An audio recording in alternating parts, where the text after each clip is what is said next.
George's Story Time. Hello everyone, I'm George Buxton. Guess what?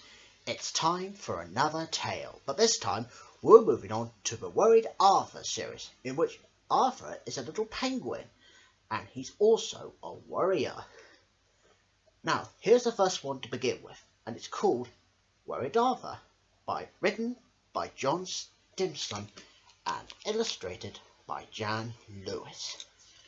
Now, when you hear this sound, oh no, that means Arthur's really worried about something. So, are you ready? Here we go. Worried Arthur. Arthur was a penguin and a worrier. Arthur worried about whether he'd grow as tall as his feather. He worried because his hair stood on end, and now, of all things, Arthur was worried about Christmas. One day, Arthur came home from school. He looked even more worried than usual. "And what have you been doing today?" asked Dad. Map of the world," mumbled Arthur. He didn't sound too happy about it. "And where do we live?" asked Dad. He did hope Arthur was concentrating. "It's called Antarctica," said Arthur, "and it's near the South Pole." "Well done, Arthur," beamed Dad. That night, Arthur padded across the landing. He climbed onto Dad's bed and tugged at his pajamas. "I'm worried, Dad," he whispered. Dad stopped snoring and woke up with a start. "Oh, what is it, Arthur?" "It's the map of the world, Dad. We live at the South Pole, and Santa Claus lives in the North Pole. What if he gets tired before he arrives here? What if he runs out of joy?" "Well, you could stop worrying about that," said Dad firmly. "Santa Claus got down here all right when I was a lad, and he still had plenty of toys left." Arthur looked less worried. He trotted back to bed and fell asleep. On the last day of term, Arthur brought home his school report. He hovered nervously while Dad read all about him. "Well done, Arthur. You've worked hard all day, and although your writing is rather illegible, it's nothing to worry about." That night, Arthur kept his light on late. It took him a long time to find illegible in his dictionary, and when he did, it was all very worrying. In the middle of the night, Arthur padded across the landing. He shoved around the end of Dad's bed and biffed him on the beak. "I'm worried, Dad," he whispered. Dad stopped snoring. What? And woke up with a start. "Oh, what is it, Arthur?" "It's my writing, Dad. What if Santa Claus can't read it? What if he doesn't bring the face on my list?" "Well, you could stop worrying about that," said Dad firmly. "For your information, Santa Claus is the world's leading expert on handwriting. Good heavens! He should be out of a job if he couldn't read double Dutch."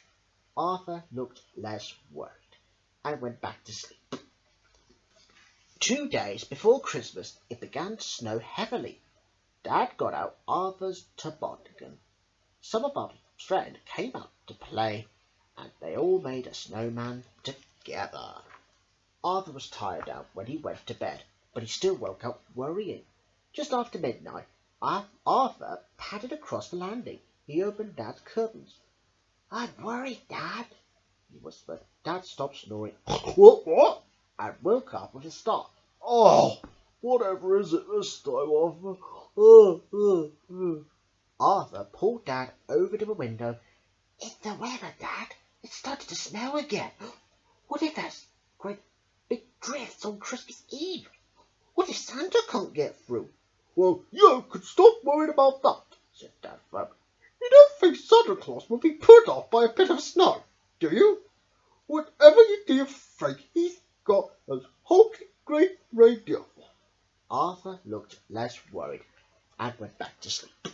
On Christmas Eve, Dad and Arthur decorated their tree. They put their presents underneath, and Arthur wrote his labels very clearly. After supper, sat on the end of Arthur's bed and read him a story. It was Arthur's favourite, but he still looked worried. "Now look here, son," said Dad. I could use a good night's sleep, so if there's anything worrying you, you better get it off your chest. It's my room, whispered Arthur. What if Santa Claus comes into my room and sees all my books and toys? What if he thinks I don't deserve any more? Well, you could stop worrying about that, said Dad firmly. If Santa Claus only bought presents to deserving children, he would only need to work part-time, but if it makes you feel any better, we could leave him a note. So Arthur and Dad left a message at the top of the stairs. It suggested, very tactfully, so that Santa might like to leave Arthur's gifts on the landing. As soon as they'd written the note, Arthur looked less worried.